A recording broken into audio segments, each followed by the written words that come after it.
Despite the conviction, he comes across as a politician very much active in politics despite even being in jail, and has influenced prison authorities and municipal authorities to allow him to roam around freely outside of Gorakhpur jail, so much so as to even make videos which he may, according to her, use in a sort of an election campaign. Hello Mysterious family, welcome back to Mysterious Mariam. This is Mariam Hassan. Before getting into today's video, as usual, let me put forward a fair warning and disclaimer that this video is for educational purposes and all the information taken is present online. This video is part 2 of Madhumita Shukla murder case. I am linking part 1 in the description, and on top right corner, be sure to go through part 1 first or this video will not make any sense. Let's get started.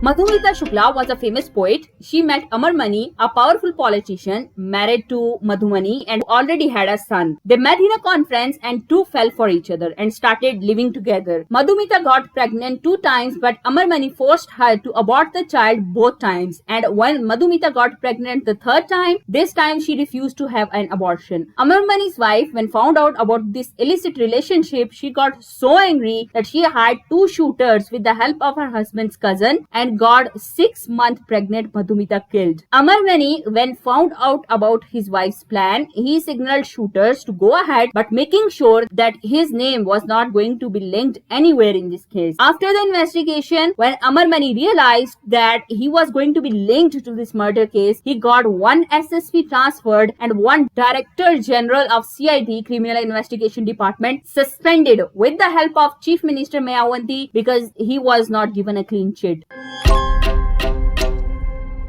The case was subsequently transferred to Central Bureau of Investigation (CBI) and Amarmani was arrested in September 2003. Calls made from and to Amarmani's wife Madhumani's phone had also been scrutinized by the CBI after obtaining the record from BSNL. These phone calls were traced to Tripathi's wife Madhumani in Gorakhpur, who was also subsequently convicted for the murder based on these records. Investigators also found a letter undated but signed by Madhumita Shukla. This matter was addressed to Amarmani Tripathi. She wrote, "Did I not dream of having a baby for 4 months? You may refuse to accept the child, but as a mother, how can I do that? Should I murder the child after bearing it in my womb for 6 months? Did you not think of my pain? You treated me as a commodity." The CBI conducted raids at the various places to nab her killer. Some sketches of the killers were provided by Desraj, the servant who had opened the door on the ill-fated day. CBI released photographs of 2 assailants, Santosh Rai and Prakash Pandey, who shot Madhumita and announced a reward of rupees 100,000 Indian rupees each, leading to their arrest. Amarmani and Madhumita were accused being part of the conspiracy to murder, which was based on the confessional statement of the co-accused Rohit Chaturvedi. He recorded his statement on September 17, 2003 with the police. Rohit had made his confession conditional of being treated as a consentee. Rohit later on retracted from the confession.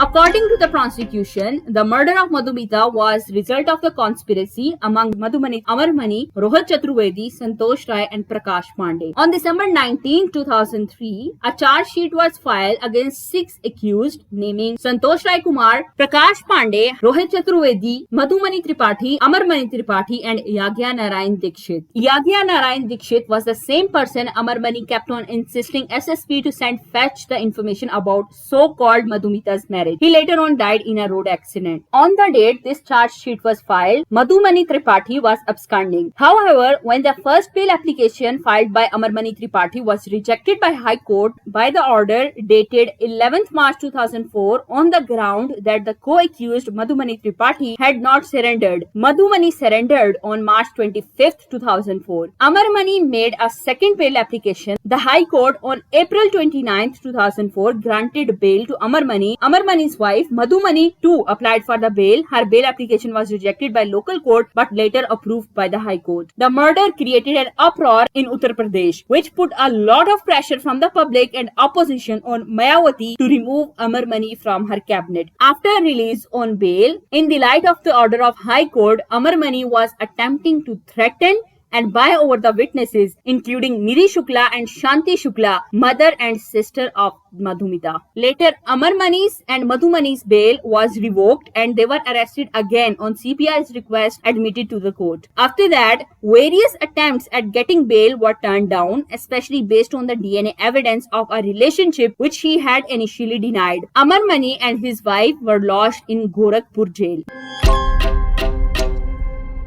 The material as proof submitted by the prosecution, Gopal, showed the illicit relationship of Amarmani with Madhumita resulting in 3 pregnancies, Amarmani's intention to get out of the relationship, Amarmani's attempt to put an end to last pregnancy also by requiring his servant Pappu Chaudhary to pose as the father of the fetus and give consent for abortion, Madhumani's jealousy against Madhumita and expressed the intention to get rid of her, Madhumani's subsequent action in engaging killers Santosh Rai and Prakash through Rohit Chaturvedi to kill Madhumita, and the consent of Amarmani for killing Madhumita as instructed by his wife without involving his name and assuring protection to the persons committing the murder. Defense attorney for Amarmani submitted that there is no material showing any involvement of Amarmani in the murder or in any conspiracy, and if Rohit's retracted confessional statement was ignored, there is absolutely no material at all that showed Amarmani was involved in the conspiracy, and the postmortem report showing the 6-month-old fetus and the DNA report showing Amarmani as the father,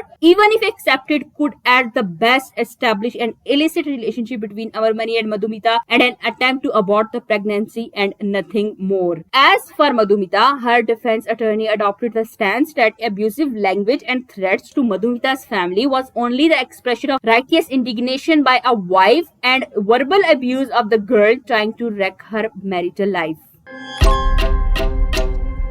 For 3 years, hearing on this case were delayed. Amarmani, his wife and other accused were still in jail. In 2007, Amarmani filed a petition, urged the court to grant him bail till court's verdict in Madhumita's murder case is decided by the High Court, as he wished to contest the general election, but his bail was rejected. Can you believe a minister having clear evidence of murder got a ticket to stand in the election, and not just that, he won that election.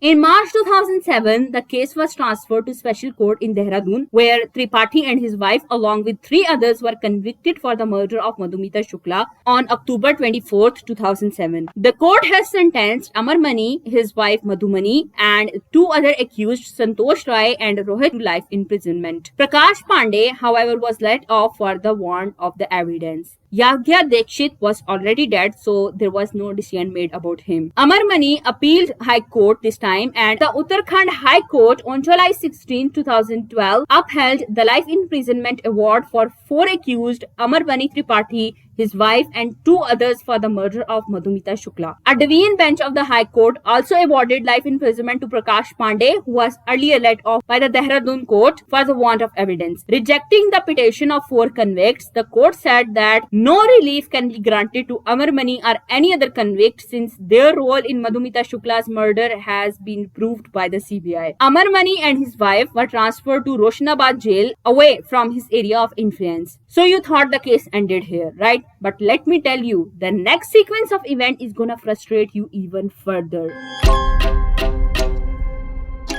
Using his influence and connections, Amarmani got himself and his wife transferred to Uttarakhand from Roshanabad jail, even though jail manual clearly stated it was against the jail rules. Amarmani Tripathi and his wife are said to be in jail, but in reality, their lives are being spent in a hospital for last 7 to 8 years in Gorakhpur. Since the punishment, both are ill and are undergoing treatment for sometimes stiffness, fatigue, blood pressure, sugar, sometimes back pain, and sometimes some other disease. At the same time, according to Madhumita's sister Nidhi Shukla, Amarmani admitted himself to the hospital citing heart and nervous related ailments, while he is running his rule from the hospital itself. One media team tried to bring the reality of the punishment Amarmani and his wife was going through. The media team talked to the principal of BRD hospital first, but the principal of the medical college did not give any proper answer regarding the illness. He was about to explain their illness as mental problem, but stopped and said,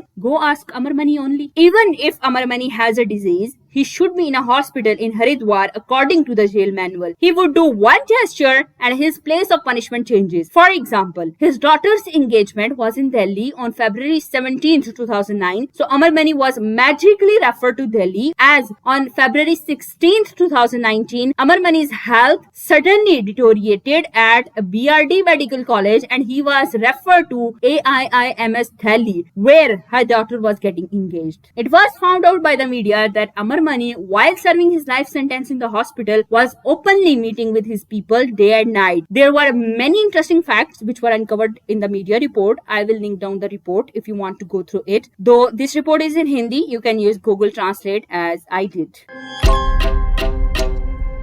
And if father was not enough of a murderer and a criminal, Amarmani's son, Amarmani, too is facing charges for the murder of his wife. Amarmani, too, is a politician and was an MLA at the time his wife was murdered. His wife, Sara Singh, died when the car overturned on the highway, whereas Amarmani did not even get scratched in that accident. Sentence on this case is still pending. I mean, how twisted these people are by twisting the laws according to their own interest. People really need to wake up and be careful in choosing the kind of people they are giving power. Goons can only destroy nations, not build them. Well, this was it for today's case. Don't forget to drop a like and subscribe my channel. Do share your thoughts in the comments and I will see you next week. Bye.